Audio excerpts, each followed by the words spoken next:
Coming up, the Electron rocket arrives at its launch site in New Zealand. The new Mars rover finds its landing sites. All that and more, as Jared's got a great interview with the everyday astronaut. You know, as soon as he's done cleaning the windows, does anyone know how to open the airlock? I have no idea.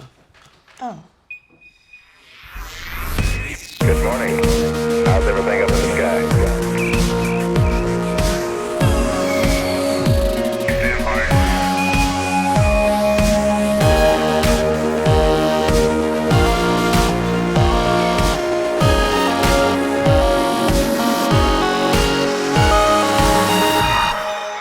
Welcome to Orbit 10.07. As always, I am Carrie Ann. I am joined by Jared and Benjamin. I nearly called him Mike. Just ignore that for a minute. Hello, Ben.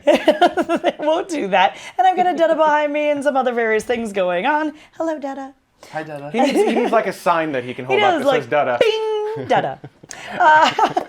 We don't need him anymore. I'll just cover him up now. Before we get started, I want to make sure we give a huge shout out to our Escape Velocity Patreon members. These are the people who give us $10 or more for this particular episode, or this particular segment of this particular episode. They, of course, get access to our Slack channel. If you are interested, you can head on over to Patreon/TMRO. How's that? Awesome. All right, so now that we have all the fun things, I believe we need to start off with a slightly sad thing, and then we can move on to other more fun things, because ending on a sad thing is just sad, right? Yeah. So, Jared, tell me about the thing that didn't happen this morning. Yeah, unfortunately, a lot of you who may have got up early this morning to watch the first launch in nearly... almost 6 years. Yeah, it was, somebody said it was like 2,160 days. Yeah, the first launch of a Falcon 9 rocket from Launch Complex 39A was scrubbed this morning right about 12 seconds before launch, unfortunately, due to an upper stage issue. So, man, right down to the wire, and it didn't go. So that's a bit of a bummer. But, you know, they're going to try to do a 24-hour turnaround and see if they can come back. I believe the next launch time is at 9:38 a.m. Eastern Standard Time. So we'll see if they're able to do that tomorrow, or if they need a little bit more time to rectify some of the issues that were happening during the countdown. So Eastern Standard Time, you noob. Sorry. All right. Wow. There you go. Okay. Wow, okay. Tell me how you really feel, Ben. Moving on to things that did launch, I'm just going to talk right over you. We do have things that did launch, though, right? Yeah, here we go. Yeah. Oh, my goodness. Here's an Ariane 5. Check this out. 2, 1, top. Allumage Vulcain.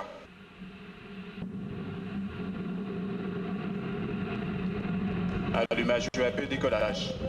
There you go. That happened Tuesday, February 14th at 21:39 Coordinated Universal Time, Jared. Thank you. That's from the... Well, that's the time they go by overseas, right? Yeah. Here in the States, we go by standard launched from time. French Guiana. The payloads were the Intelsat 32E Sky Brazil 1. It's basically satellite TV to Brazil, and Telecom 35 was providing satellite TV and mobile coverage to Indonesia and Southeast Asia. So congratulations to Ariane Space for another successful launch, and the workhorse Ariane 5 rocket. That is an incredible vehicle. It's just awesome. All right, moving right along, we've got India. This is pretty cool. This is awesome. I hope we have. I Yes. didn't actually review this. I hope we have footage of the payload deploy, because it's amazing. Yeah. But they deployed a record-setting 104 spacecraft. Check this out. 3, 2, 1, 0, plus 1, 2, 3, 4, 5, 6 of normal, 7, 8, 9. That launched Wednesday, February 15th at 3:58 Coordinated Universal Time, flying in the XL. This is the Polar Satellite Launch Vehicle, flying in the XL configuration, which had 6 solid rocket boosters strapped to the side. This put 104 of those satellites, like I mentioned. They're mostly CubeSats, so they're small. And it was really cool because they deployed from these quad packs, and they just kind of fell off the vehicle one at a time, like back to back to back to back. We didn't get like separate footage of that. That's all right. not. That's all right. It was pretty sweet. 88 of the CubeSats. Look how cute they are. Oh Yeah, my look at gosh, that. There's they're so bam, bam, adorable. bam, bam. 88 of the CubeSats were Dove satellites for Planet. I believe that's for Planet Labs, right? Doing Earth imaging from a polar orbit to gain global coverage in addition to their existing flocks of doves. Also, 9 of the cubes were used for spaceflight services, 8 for Spire Global, and 3 for university experiments. The primary payload of this mission was a Cartosat 2D. It was a mapping satellite that will update maps, plan urban and rural infrastructure, and monitor coastlines and boats and neat doohickeys like that. There you go. So one bigger, I mean, that's not huge. It's definitely bigger than the CubeSats. And then a gajabillion CubeSats on this thing. And yeah. There they all are. Back to back to back. And there you go. That's hilarious. Chris Radcliffe is in the chat room saying it's just Planet. Is it just Planet? Oh, so they're no longer Planet. I guess they're not Rocket Labs, they're not Planet Labs, they're just Rocket over here and just Planet over there. Oh, I don't like that. Just like Prince, or Bono, or Madonna. Just Planet. Share. Yeah, I guess. And then, was it Destructor 1701? I lost the all right, comment. so here's a plea. Here's a plea to Planet.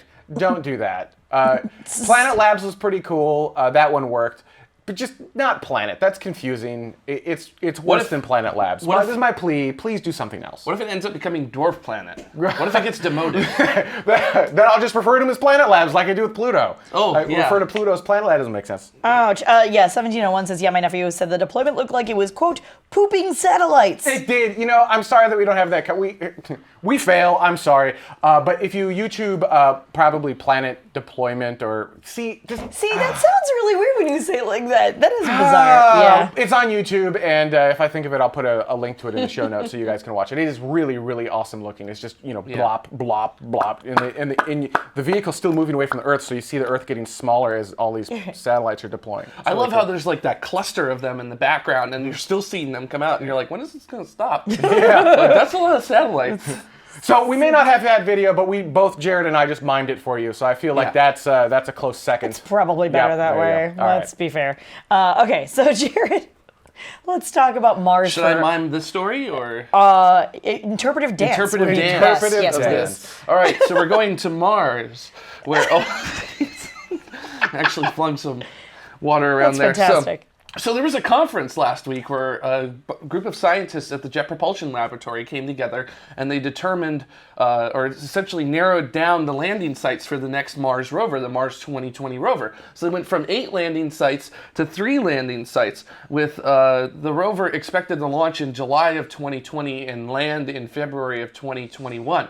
So these 3 landing sites are some pretty interesting places. The first one is Jezero Crater, which is beautiful. A crater that's been filled by river channels multiple times 3.5 billion years ago, excuse me. Then we've got Northeast Syrtis, which is a layered terrain indicative of hot springs and ice melt.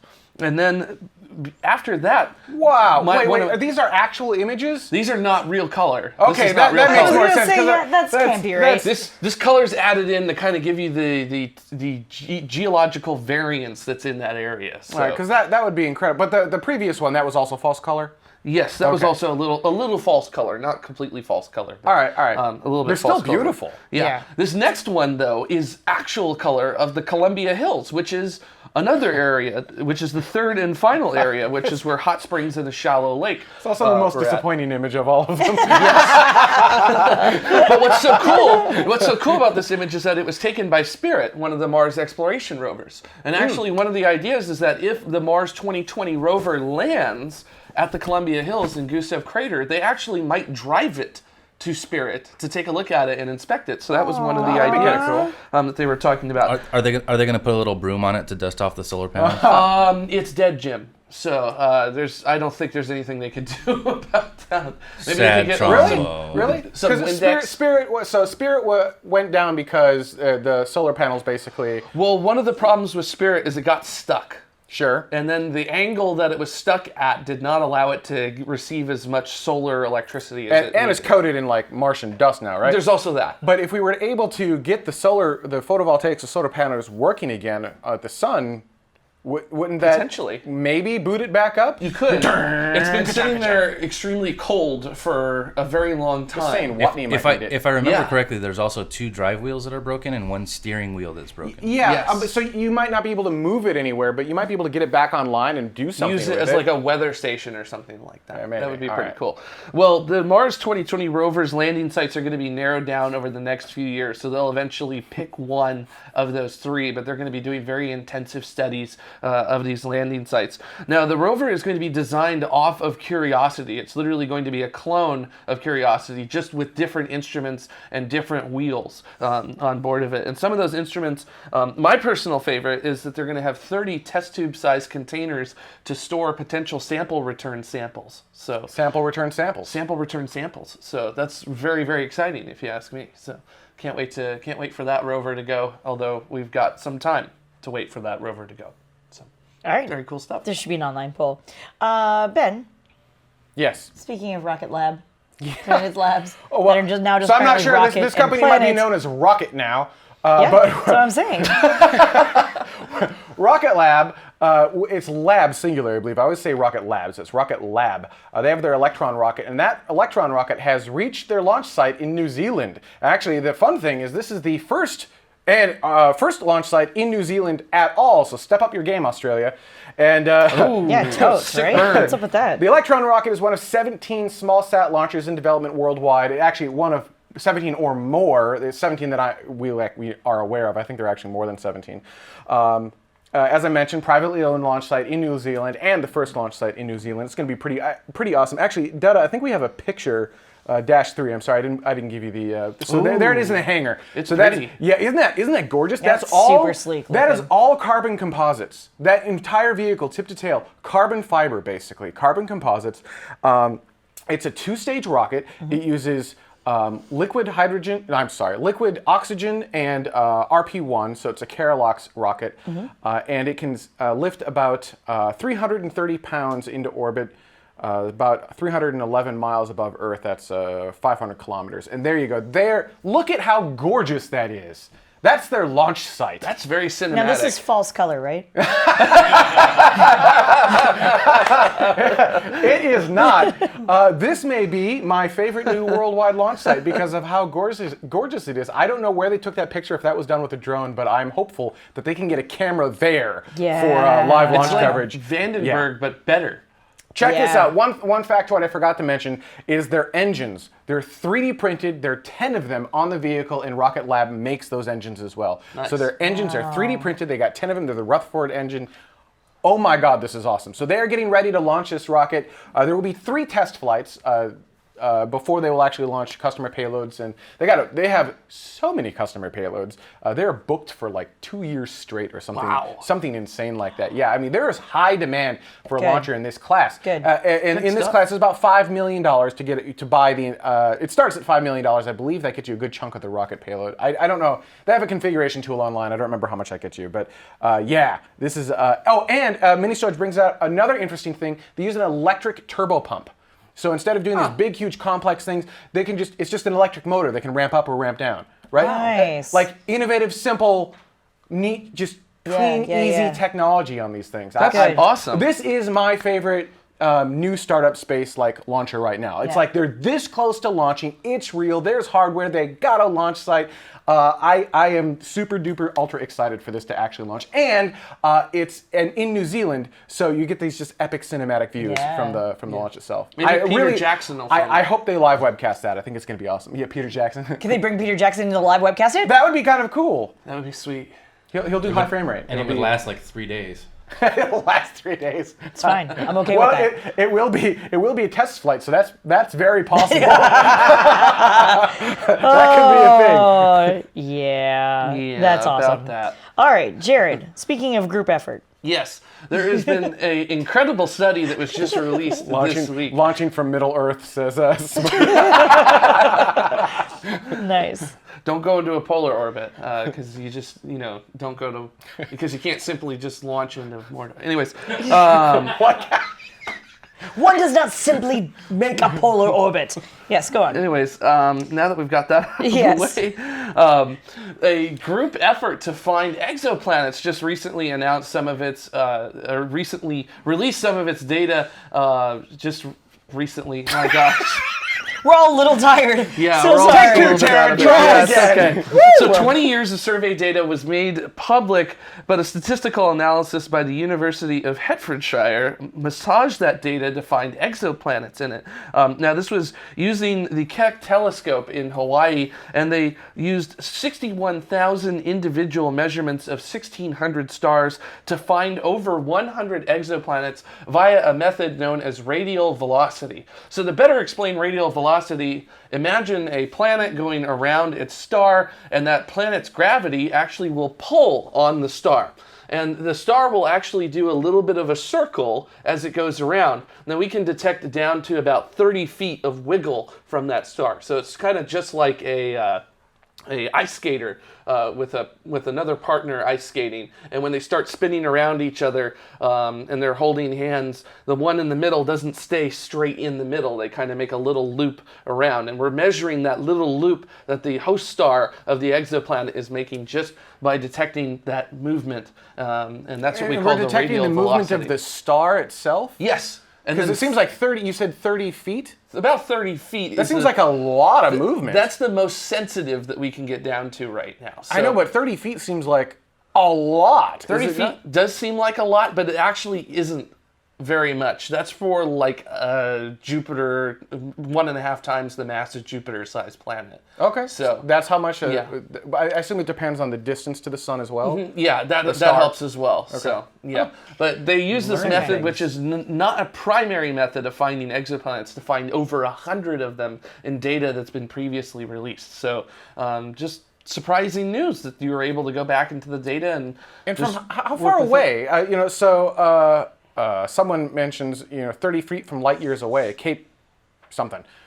So from light years away, we're able to detect a 30-foot wiggle in a star. Yeah, because we Cape can see that Canaveral. star. I got it. That we can see that star funny. moving back and forth just by looking at its light curve. That's incredible. That is great. I'm glad you explained it. A, I'm glad you explained it. B, I'm glad you explained it the way you did, because it's something I can understand and relate to. Because I looked at that graphic and I was like, why don't we just go back straight to that there? graphic. Like, what is happening right that now? graphic made no. It's like the wiggles. It's like the blue wiggles and the red wiggles. So light. I don't. So if an object is moving away from you, the light from it will be a little more red, and if an object is coming towards you, the light will be a little more blue. like the Doppler effect. Yeah, it's literally the Doppler effect, but for light, and that's how we're able to tell the amount of wiggle that a star can do. So is that we look at the red and the blue and see how much red and blue we actually get from the light. So you're talking about stars much like our sun. So how much does our star move? Our sun actually wiggles about 175 feet. Oh, So a lot. I Because feel we like there have a needs to lot be a of sun wiggle shirt. Say wiggle, wiggle, wiggle, wiggle, wiggle, yeah. With the sun on it. with the sun on it. Yeah. Maybe it could be around the sun. Wiggle, wiggle, wiggle, wiggle, wiggle. okay. Be pretty cool. I, All right. stars wiggle, but they don't fall down. Speaking of starfighters. Yes, Yes. let's go that way. Goodness. Is this the next one? Yeah. All right, Ben. I'm trying to not take over the show, and you're just like, you go now. Yep, nope, All it's right. your turn. There. Tell me something interesting. So we talked about Electron rocket earlier, right? Yes. And they're getting ready. We've got another one. This one's called CubeCab. They're going to launch from an F-104. This is what it. Yeah, buddy. F-104s were made in the the 50s? Yep. Yeah. Looks like, A yeah. Kelly Johnson yeah, this Lockheed original. Yeah, this was used in the very early days by the Air Force as it was one of the first vehicles they had that could go in excess of Mach 2, and they would train fighters on it. So this was kind of a training aircraft. It's the Lockheed Starfighter F-104, and it's gonna launch. They're going to put little rockets underneath the wings. The small rockets are going to be attached to where the former rocket pylons beneath the wings were, and they're going to be able to launch CubeSats from this plane. So launching from planes, as we said in the Slack channel, is all the rage these days. So they'll be It's able so hot right now. Yeah, exactly. It's so hot right now. Was that a little what was that? Zoolander. Zoolander, yeah. They're going to go up to about 60,000 feet or 18,000 meters and launch from there. So they're going to get pretty high up, out of a good chunk of atmosphere before they launch the rockets. Now, you're not launching a whole lot. You're only launching like these little itty-bitty CubeSats, which are, like 12 pounds a piece. So they're pretty small. If even. Right, Yeah. but still, it will hopefully help continue to drive the price of these really small satellites down, right? Because one of the issues today, at this exact moment in time, is you need a very large rocket to send stuff up. You're going to go as a secondary payload. Yeah. So it's still very, very expensive. Companies like Rocket Labs or soon-to-be Rocket... Or just labs. I don't know why I'm making fun of Rocket LLC. Yeah, exactly. No, it's Planet's fault. Anyhow, yeah. Yes. Companies like that, and then CubeCab, and all the others, is that they are helping to reduce the cost of spaceflight, which is a good thing because we'll be able to do more things in space, and the more we can do, the more smaller project. All ships rise with the tide. That's what I'm getting at. There you go. Yeah. CubeCab seems like an adorable name, and that looks like kind of a BA sort of plane. You know what I'm saying? Well, that's just stock footage, right? That's not their plane. That's an old school NASA F-104 that I just grabbed off of the internet. That plane was referred to as the missile with the man in it. Yeah. Was it? Yeah. I mean, Okay. it was called the Starfighter. I mean, that looks like a pretty... I can't think of a really good description that's It's like a not stubby safe for work. X-wing. It's just, it Oh looks... yeah, it is. Yeah. It looks awesome. Yeah, I'm it just needs another wing that kind of goes on the side. That'd be awesome. Yeah, yeah, exactly. That'd be really Yeah, cool. They should just tack one on. At about Mach 1, it'd rip off, but they should just tack one on just for effect. CubeCab is like, oh, we're just gonna put some little things in space, and like that's not what that plane says to me. No, I'm excited. Yeah, You know what I'm saying? Well, no, but a good chunk of it's going to be lifting the plane body. Doing all Sure. the things with the plane. You're not going to be able to stick that much payload onto there, but you're still going to be able to put payload up there, and you're I don't have pricing information, but Sure. I will assume that it will be even less than Electron Rocket's $5 million price tag, but the price will be less, and the payload will likely be less as well. Interesting. All right. Well, Yurjaman says Rocket Planet, because we were talking about Rocket Lab Planet.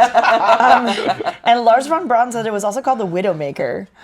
Oh, yeah. And that seems way more appropriate for that. It was a very difficult plane That to fly. plane. All right. So, All right. yeah. No, we all learned something today, didn't we? The more you... Jared, Yes. tell me, I can't make any sense out of this one. Okay. You're just gonna... It's all right. That's No, fine. because I I'll read make it and I'm sense out like, of it. I can't make any Jared. sense out of this. Yeah. Jared, Yeah. Help. Go. Help me, Okay. Jared. So the National Reconnaissance Office is getting ready to launch a payload from the West Coast out here at Vandenberg Air Force Base, and they just recently completed the last big pre-flight task, which is raising the payload up to the top of the rocket. Now, this payload is a National Reconnaissance Office satellite, so we actually don't know what it is, but it's speculated to be for naval surveillance, a payload of actually 2. It'll be launching on top of an Atlas V in the 401 configuration with a 4-meter payload fairing, no solid rocket boosters, and a single-engine Centaur upper stage. Launch is set for March 1st, but there is no launch window yet as of this morning. And I bring it up because this launch is going to be covered by our tomorrow stream that we usually do. Yay! Because I'll be going out to it and making terrible jokes the entire way for you all to watch. See, that was that's what my happens. terrible So- joke, is that I don't know what this is. We should have put a classified stamp on top of that. Oh, we should have. Like an ITAR restricted. Or, Just a big black screen that says ITAR. ITAR Yeah, there you go. redacted. There we go. There's a shot of the actual payload. Yeah, So so- everything we're allowed to show you on the payload right That's there. hilarious. Yeah. Pretty good stuff. Can Chris we see the Radcliffe. payload again? Because Yeah, it's there- a very, yeah, yeah. if you notice, Look at that the is detail. just Oh, an that is interesting. remarkable. You don't see that very often. No, it might be false So- color though. Wow. Could be false color. I already made that joke. Okay. But yeah, just tune in, because it's lots of fun. We get to do the rocket road trip, and it's just, Oh, it's a monitor crop yields. It's the RRT. I like it. yeah. Rocket road trip. Yep, I got it. Oh, we Nice. need rocket road trip shirts. Yes. I'm on a making custom shirts kick apparently. Yes, you is. Yes. Yeah. There Oh you my go. goodness. Okay. Oris Chris Radcliffe says, as Home Runner would say, this is a payload. That's amazing. Get us in a break. Okay, we Yeah. definitely need a break because we probably need to drink more caffeine, knowing us. Caffeine. Yep. Yes, and when we come back, Jared is going to have a fascinating interview with the everyday astronaut, so stay tuned. We'll be right back.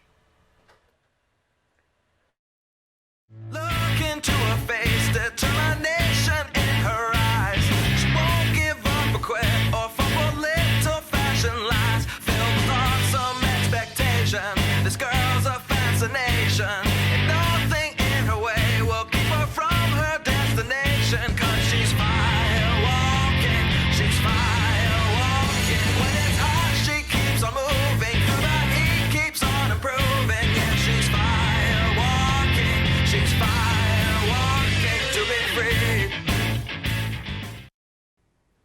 Hello and welcome back to Tomorrow. Now, before we get started with our interview with Tim Dodd, we are going to thank our Patreon members of the Escape Velocity who are helping make this segment of this particular episode. They give us $10 or more per episode. But of course, we also can't forget our Orbital members as well. These folks give us anywhere from $5 to $9.99, and they get free worldwide swag store shipping. And if you would like to help crowdfund the shows of tomorrow, consider heading on over to patreon.com/TMRO. And I am joined now by Tim Dodd, the everyday astronaut. Tim, it's so great to have you here. Hey.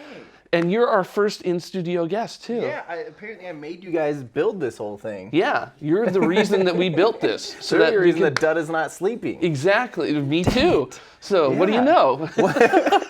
Well, I'm back. Yes, and we're very glad to have you back because you've been very, very busy. I have been busy But lately, before we get started talking about just how busy you've been, just for the folks who don't know, you were on our show in last season. Yep. I believe the 32nd episode of that season. So Yeah. it was a bit while ago. Yeah. And now that you're back on, for people who don't know about the Everyday Astronaut, can you tell us a little bit about what Everyday Astronaut is? Yeah, absolutely. So I often say I'm Tim Dodd, but I'm better known as the Everyday Astronaut, right? And the Everyday Astronaut has been this art project kind of gone rogue.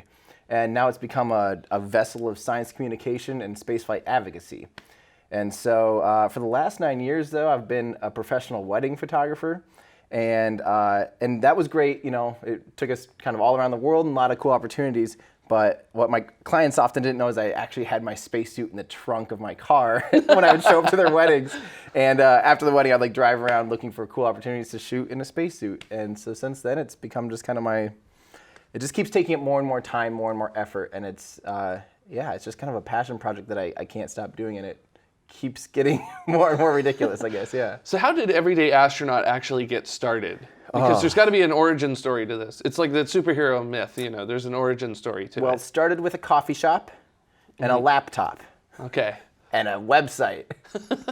And me clicking on said website. Actually, it was Gizmodo had an article that said, like, you could own part of an Apollo spacecraft, you know? And of course, I got my attention. I'm like, yeah, I could. Yeah. Wait, no, I can't. I'm not rich. You know, like it was like 48,000, something ridiculous. You know, some insane price for like the control stick of a, Apollo command module or something.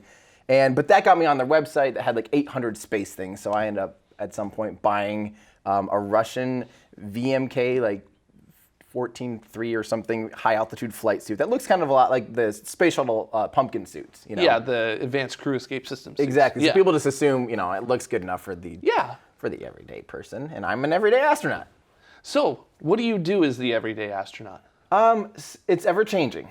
So that's the thing. So as I started off only just doing like a series of photos, at very first, and it slowly is just taking on more and more. I'm just trying to. I had originally kind of narrowed it down to like I was doing stuff on Instagram pretty much only.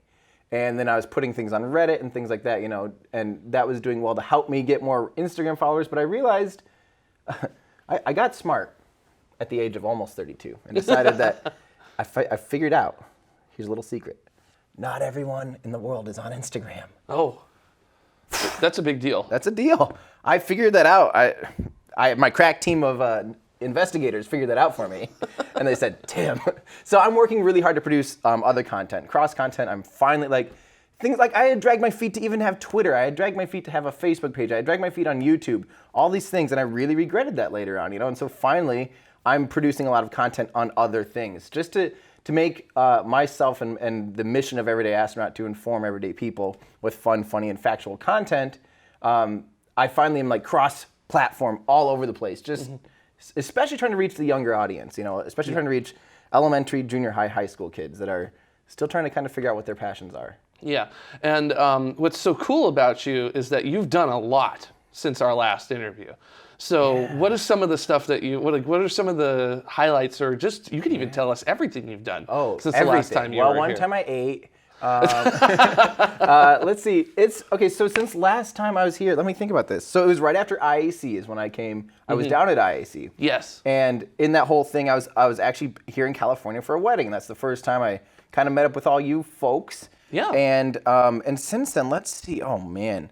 So I think some of the notable things is I finally on Cyber Monday, the day before Cyber Monday, I realized I still don't have a web store, so I spent 13 hours coding my website to have a web store. Okay. That was a big thing. There you go. Because people would ask for prints all the time. Yeah. I'm a photographer with prints, and all this artwork.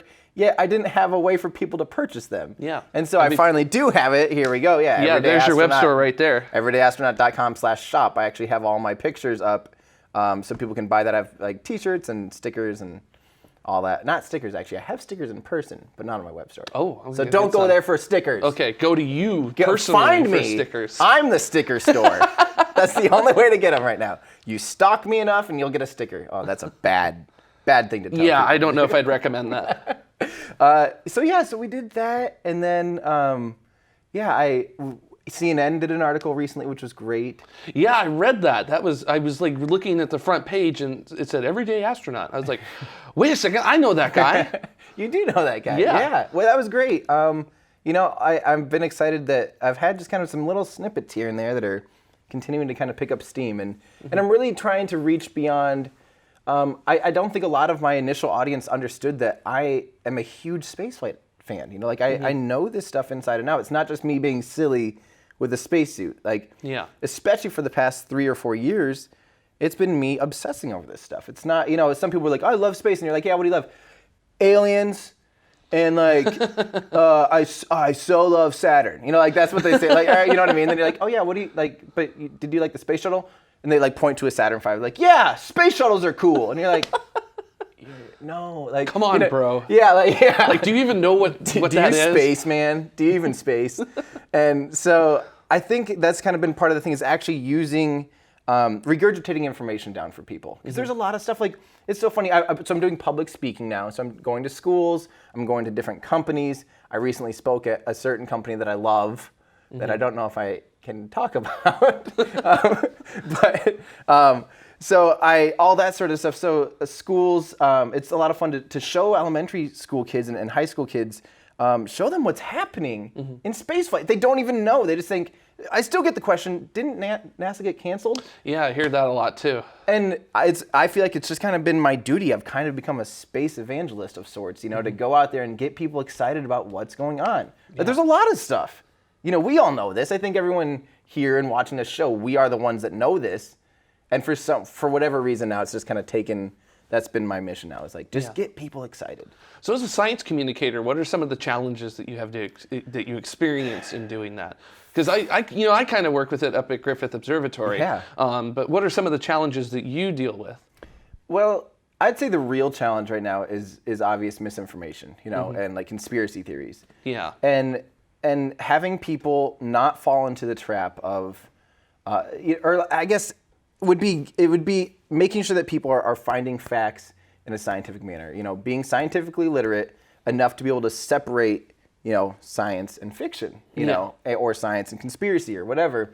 So I see a lot. On Instagram, there's a huge wave of flat earthers, and there's a huge wave of, all these anti-science things, and I'm constantly changing what I do between ignore them, befriend them, and be friendly, and try to communicate with them in a because sometimes you don't know if those people are just being trolls or what. But I figure it's better to at least try to be informative and try to relate to them and actually engage in a positive and at least be that beacon of light that can actually help put I don't know. So it's kind of ever changing, you know what I mean? So that's probably the biggest struggle. Is just how do you approach people that they don't even start at the same page of reality as the rest of us. They have unaccepted fact. Yeah. They have chosen to ignore that. And how do you even begin a conversation with someone like that? And do you even begin a conversation with someone like that? I'm kind of in the opinion that it is still important to engage with those people and still befriend them and still try to.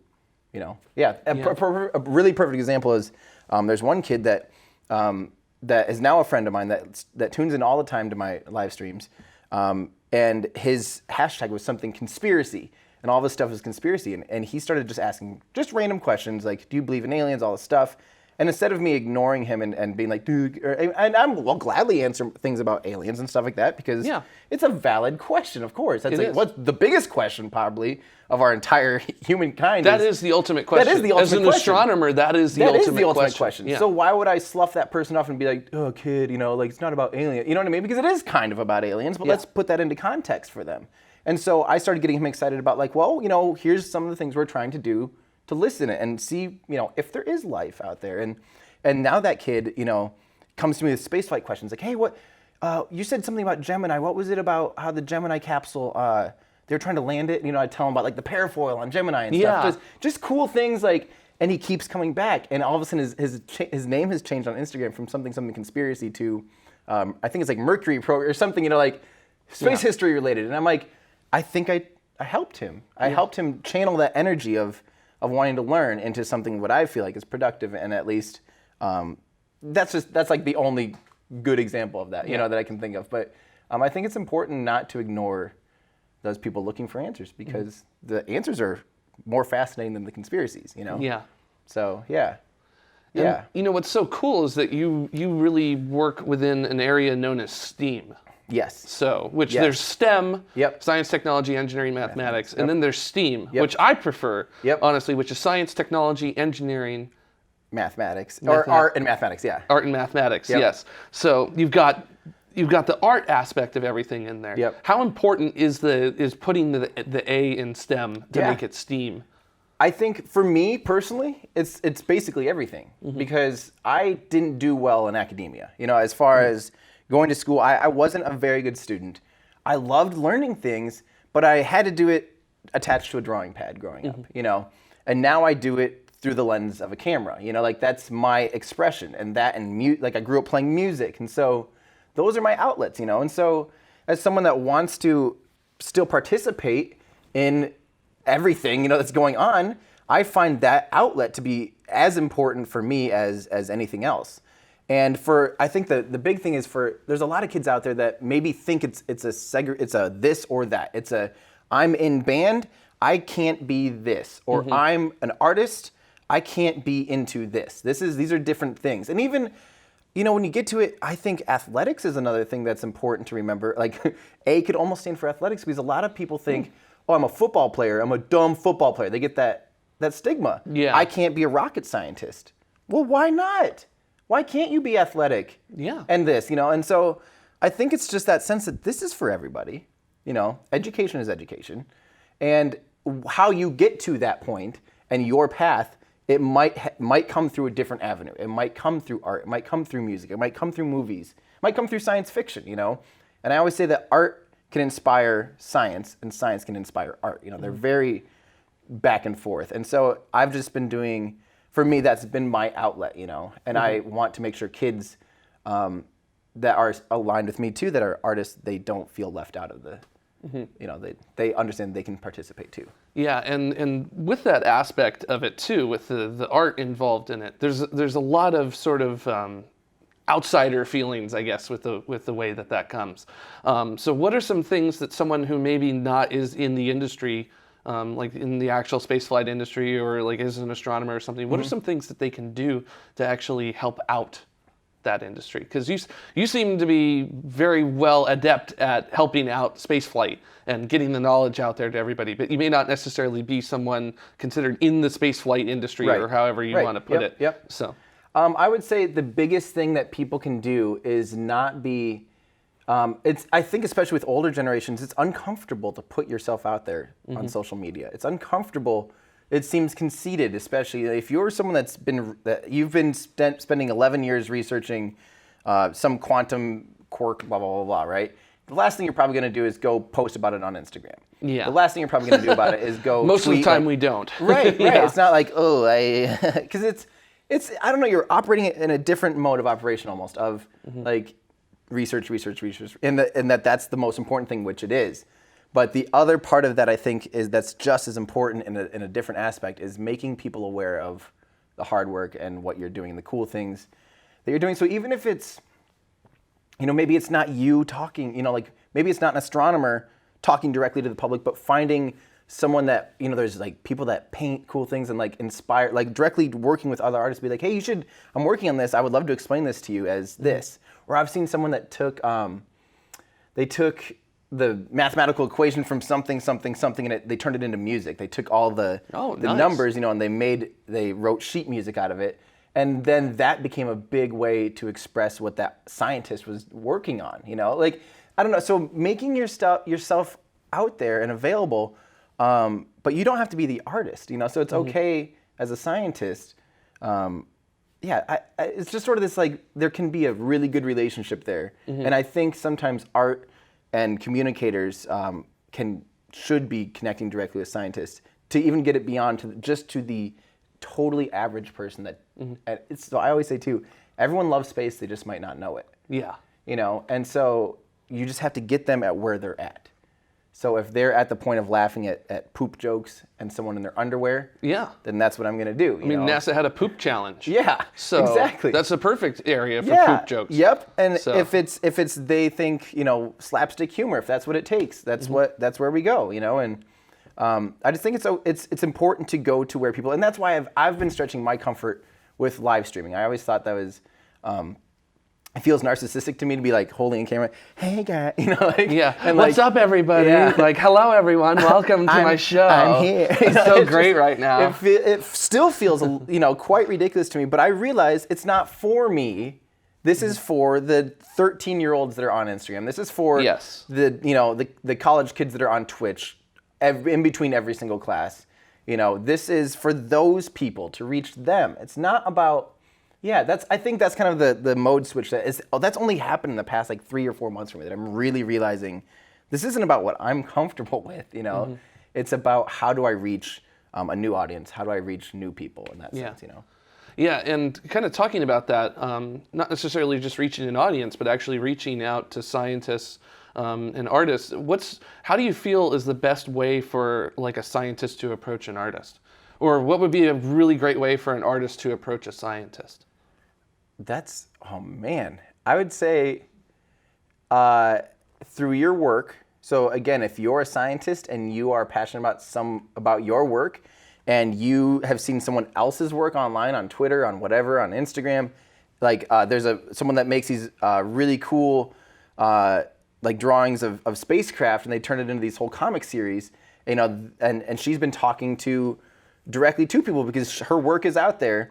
I think it's just a matter of having the courage to not only look for that stuff, look for cool art out there, or look for cool scientists, but then having the courage to actually go and contact them, through social media. I think social media is a great connector of all these pieces, So, being able to like just have the courage to be like, I'm working on this. Would you mind checking it out? Because I get messages all the time, and I try really, really, really hard to answer them all. And even if it's a no, I will let them know why. Like, thank you so much for this. I honestly just don't have time for this. It's nothing personal.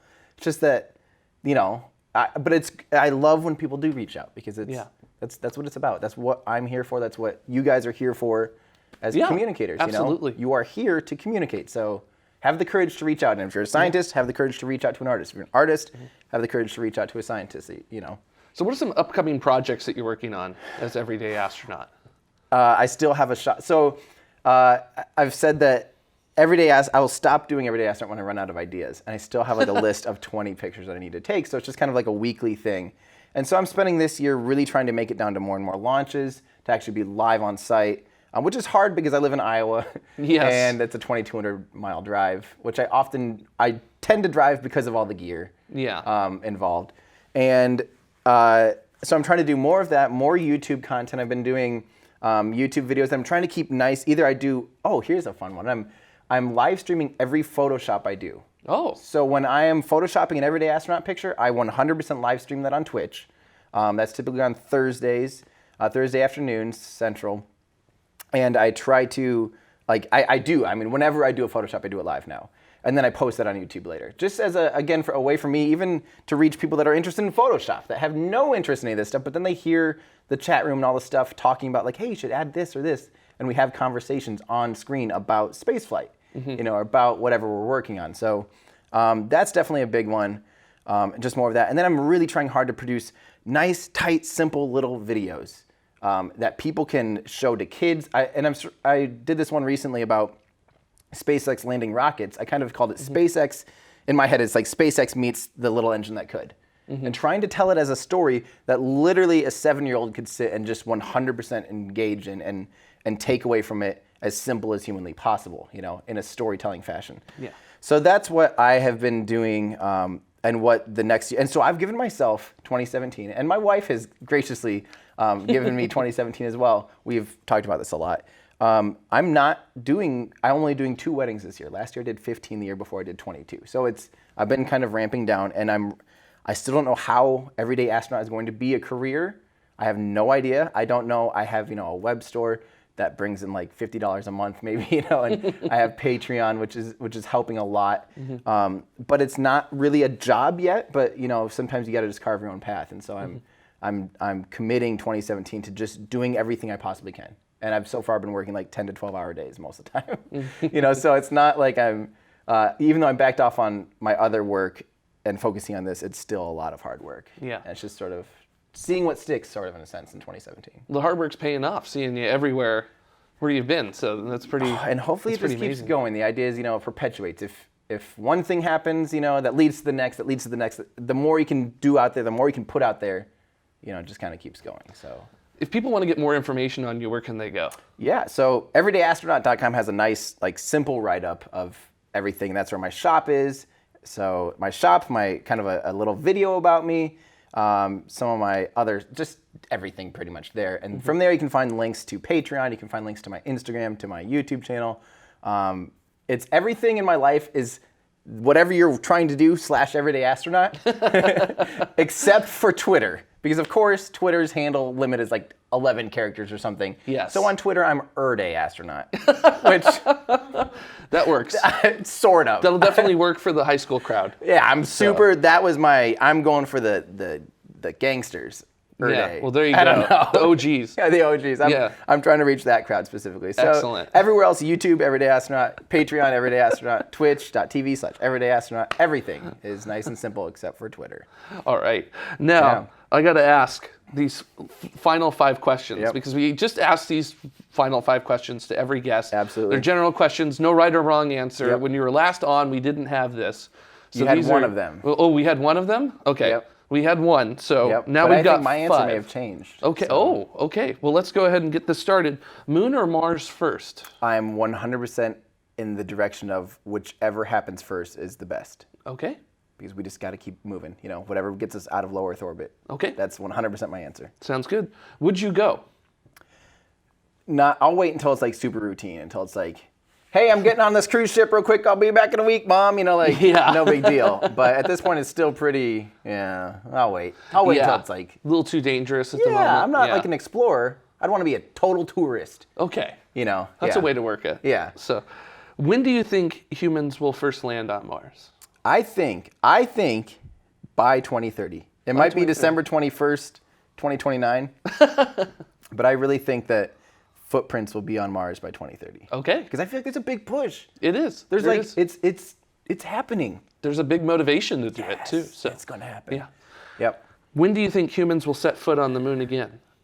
I think I'm thinking early 2020s. I think China's getting close, I think. I think China's gonna put someone on the moon by 2021 or 2.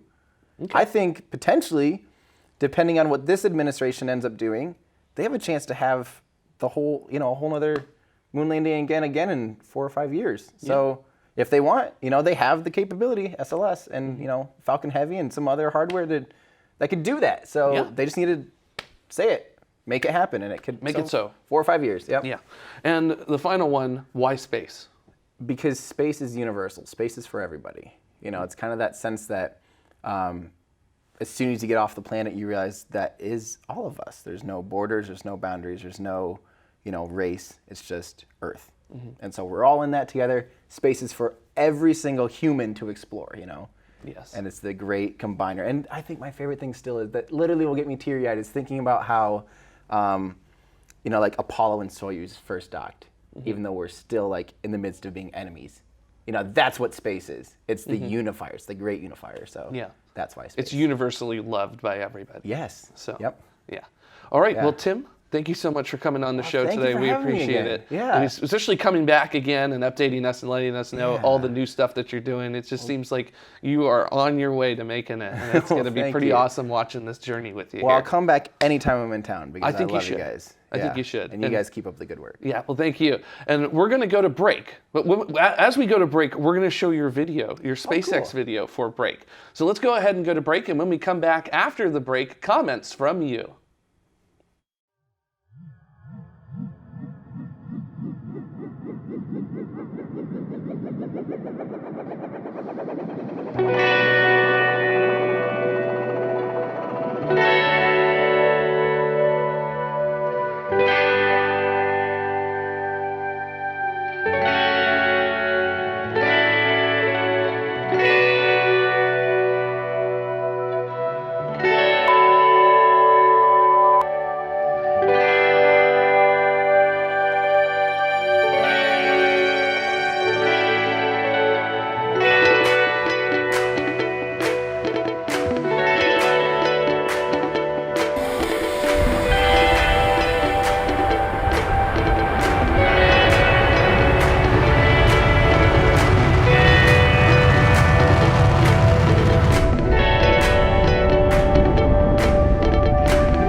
And welcome back to Tomorrow Now. Before we get started with comments from last week's show, give a huge shout out to all of the patrons of Tomorrow who've helped to make this specific segment of this episode happen. These are the Escape Velocity members. They've contributed $10 or more to this specific episode. We've also got our Orbital subscribers that contributed $5 or more to this specific episode. Then Suborbital. They're people who've contributed $2.50 or more. They're going to get access to After Dark as soon as it is available on demand, all the Hangouts and all their other cool features there. And of course, our ground support crew. These are the people who've contributed between $1 and $2.49. For more information on how you can help crowdfund the shows of tomorrow to bring you nifty shows week after week, head on over to patreon.com/TMRO. All right, last week we had Ralph from Odyssey. He was the CEO of Odyssey.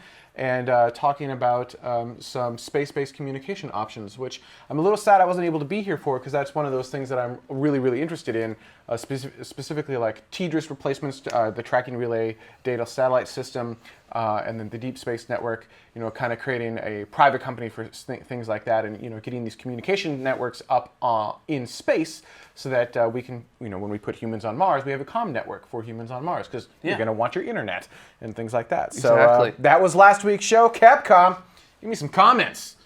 I'm not going to lie, I have not actually seen any of these comments yet, so we are all going to, like, as you guys are watching, we're all going to see them for the first time. Yes. Like this one. Okay, first one comes off of YouTube. This is from Nightlurk. It says, DARPA. We created a satellite that can intercept other satellites and clubber them to death with their mechanic fists. We'll just call it a servicing satellite and pretend it's up there to fix things. Sure? I have this image of a satellite. Put him on. Oh, see, no, I have more Satellite of Fight Night. What was that? Yeah, what was the... Oh, the robot? Yeah, like the Rock'em BattleBots? Sock'em Yeah, Robots. BattleBots. Oh, BattleBots. Like, all that kind of stuff. That's what I have. Just leaking fluid. Yep. Good. That's hilarious. Quick question of what this is on your shirt. Caffeine. Perfect. There you go. And someone in the chat room asked what engine was on Tim's shirt, and Yes. that is an F1. Yay. All of you the go. questions answered. Thanks for joining. Oh, no, wait. A mountain in space and a mouse in space. All of the things. Okay. The next comment also comes off of YouTube. It says the moon is square. Okay. Although we'll hopefully keep getting extensions when they decide to end the International Space Station, the plan always seems to be to deliberately turn it into the most expensive firework ever. Why not use the last fuel to boost it as much as possible and let it sit there in space and on eBay? Or would it be more fair on Amazon? Anyway, until someone buys it. I wonder if Elon or Jeff or even Richard would have a use for it. That way governments could get a 0.1% return on their astronomical investment, but then they would have the right to... They would have the right in a contract to return if they ever wanted. Maybe even continue to collect a percentage of the future profits. Not being cynical, I bet they would never be that logical. Actually, I don't think it has anything to do with that in any way, shape, or form. As I recall, and correct me if I'm wrong, and I know you will, that the International Space Station isn't just like floating up there, like hanging out, not doing stuff. I mean, I'm not talking about the inside, I'm talking about the outside.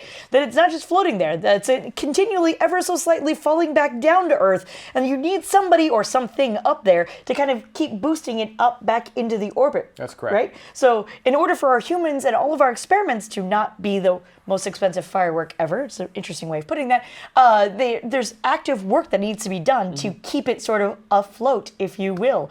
And so when they, whoever, whatever happens to the International Space Station, when we're done with it, or we continue to make it better or bigger or do something else, or maybe go to Mars, there needs to be a decision made about what to do with it. You can't just like keep it there. Like I said, it won't just float. Right. So there in forever. their That's comment, not they a thing. mentioned using the last of the fuel to boost it as much as possible so that you don't have that drag that brings it back, right? So it could stay up there maybe 20, 30, 40 years until we want it. The reason we won't do that is a safety issue. If you've got this huge football field sized thing floating in space that someday is going to crash down, you want to control that crash. And you want to make sure that it crashes over the ocean where there's no populated areas. And you're going to need fuel to do that. So when the time comes to retire the space station, we're going to want to do a controlled re-entry. Safely controlled re-entry to destroy the space station. Now there has been talk of like, well, why don't we just move it to like a lunar orbit or something like that? A couple things to keep in mind here. First, it's not designed for that, right? It doesn't have thrusters on board capable of sending it to a lunar orbit. So we'd have to attach something capable of doing that. And that is not just as simple like, just drop a rocket engine on the space station. No. Right? I mean, there'd be a lot of engineering that goes into that. Second, the space station's old now, all right? And it's musty, gross, the oldest components are almost 2 decades old. Yeah. So it's gross. Just, there's no place.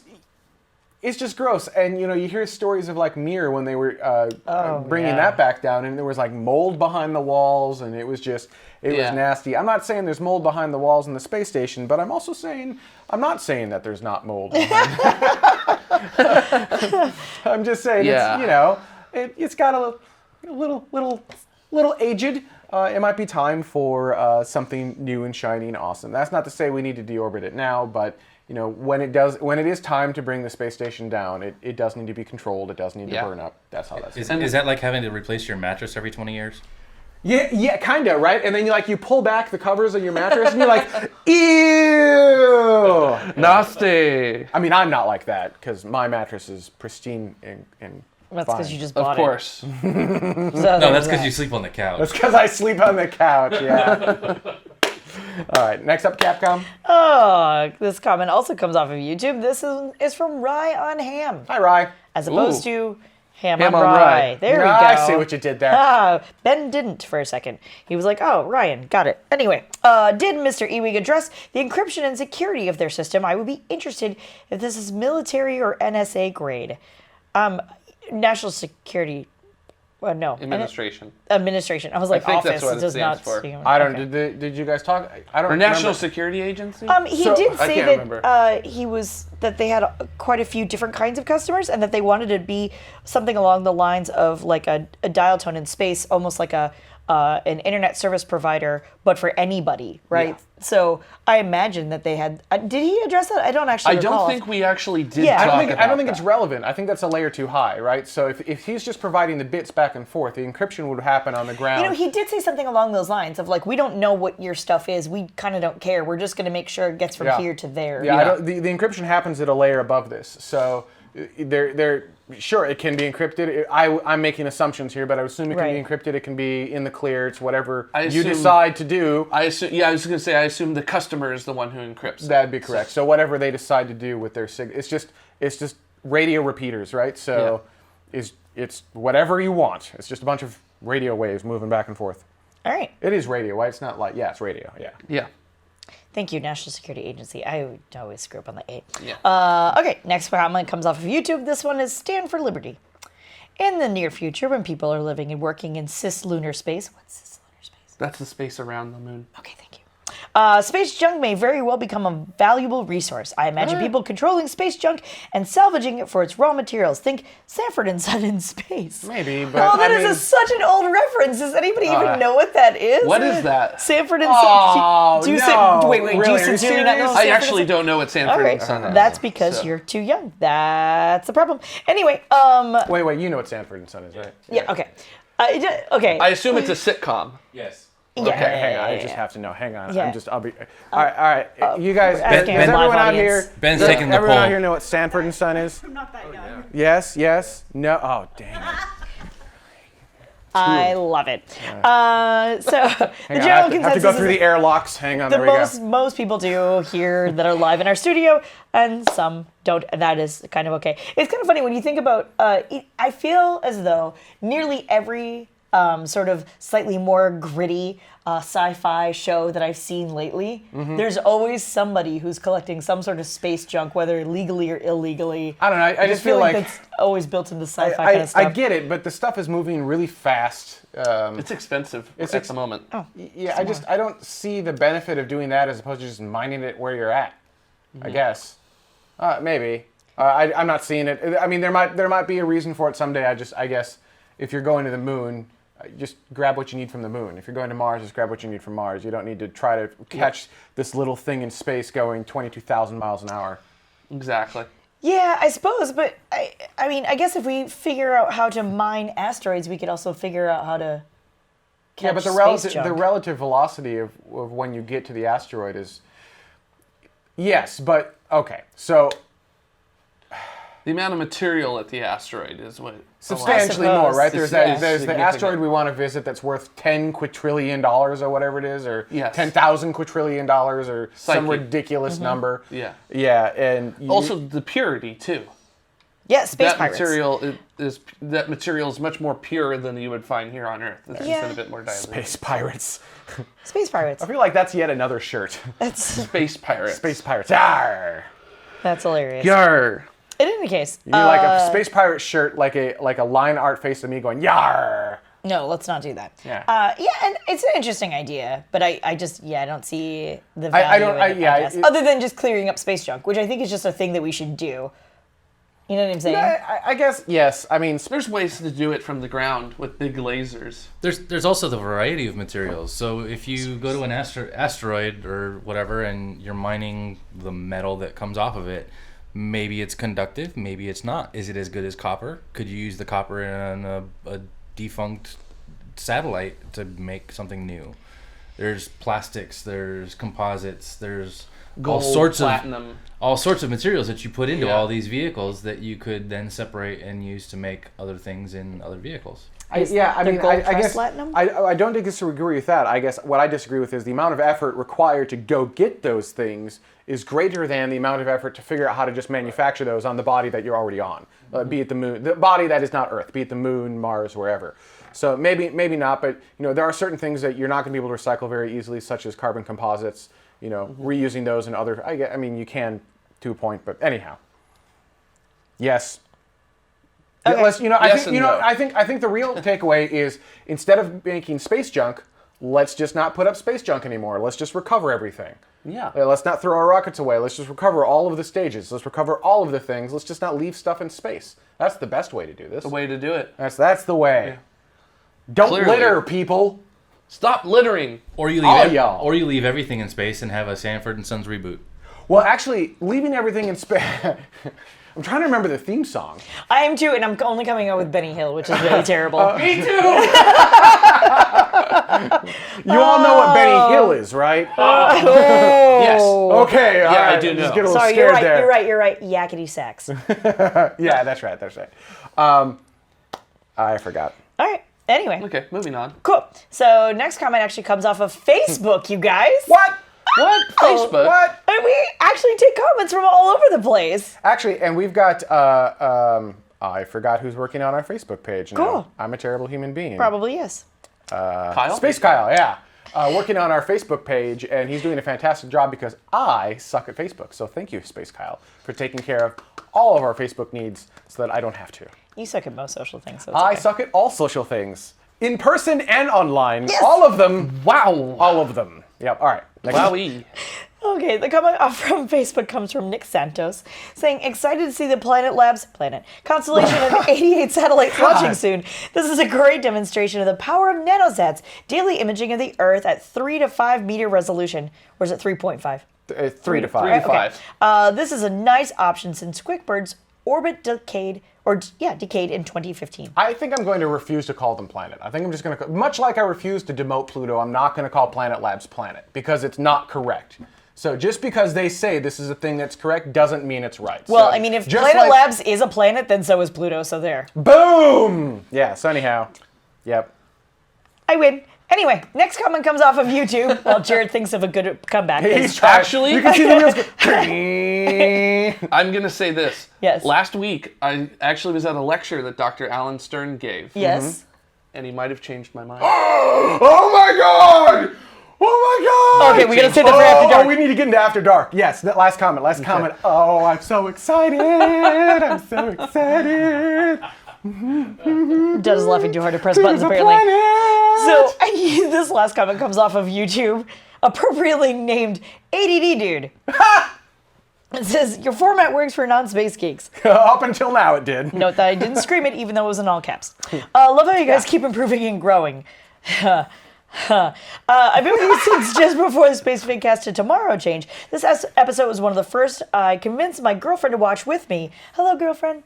She has no interest whatsoever in space, and when your guests claim that everyone finds space interesting and gets excited about it, she had a good laugh. Don't we all, though? I mean, because we've all met somebody who's not super interested in space. I should keep my comments till after the comment. What she loved was how excited each of you gets about their field of interest, and she just loves Carrie Ann with an E. Thank you. Keep it up.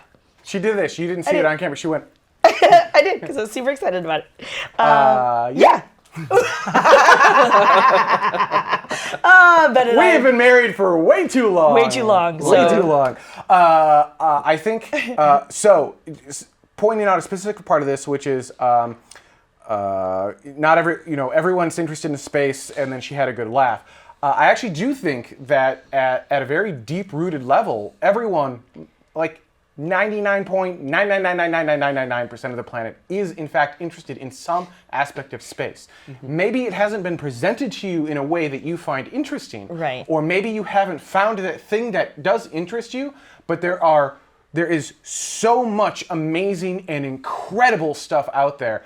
There is something that interests everyone in space. For me, it's the launchers. For you, it's the astronomy. I actually can't speak to you. I think it's a little bit of everything for you. I get interested in the stories, right? Yeah, the stories. Like Tim Dodd was talking about athletics. Maybe A can Sure. sometimes stand for athletics. And somebody in the chat room mentioned, oh yeah, John Glenn played football. The human side of space. Right, there's, all of those sorts of, yes, Data exactly. is the history of space, right? Mm-hmm. Like Yeah. the challenges and the triumphs that we had to get to get to where we're at. That's where data is. He particularly identifies with the aero of aerospace, I've noticed. Yes, absolutely.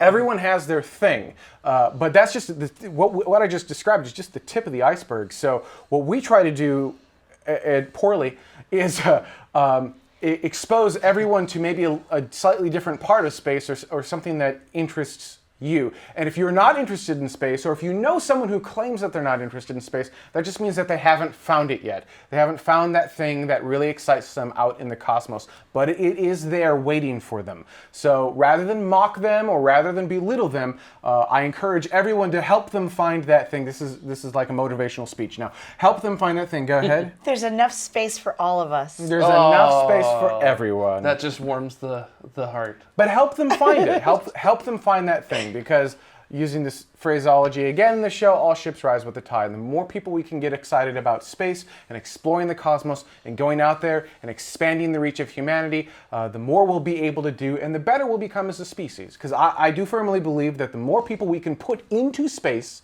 looking down on our frail planet from space, the better humanity will become, because we will lose borders, we will lose the idea of segregation and all of these, we will lose our differences. And we will all just go, wow, we are all on this small, frail planet. And we will all start to bond together. I know that was a little deep and You're right. I'm emotional. sorry, you deserve the box. Thank you. Yeah, I'll go ahead Yeah. and come on the box. This isn't quite the soapbox, though. I mean, we do have the one out it's there. great. But Okay, thank you. you know what really annoys her is when I do this and tap, like if I tap. Oh, I just. On that note, I'd like to thank everyone so much for watching. After Dark is up next. We are going to be talking about, before we, let's not do that. Before we go into doing in After Dark, where we do the promo piece coming up, we're going to be talking to Jared at length about how Pluto is now a planet again. That's coming up. For those of you who are our suborbital and above members, you're going to get access to that right away. For everyone else, it'll be available in 4 weeks. Thank you so much for watching. We will see you next week. What was that?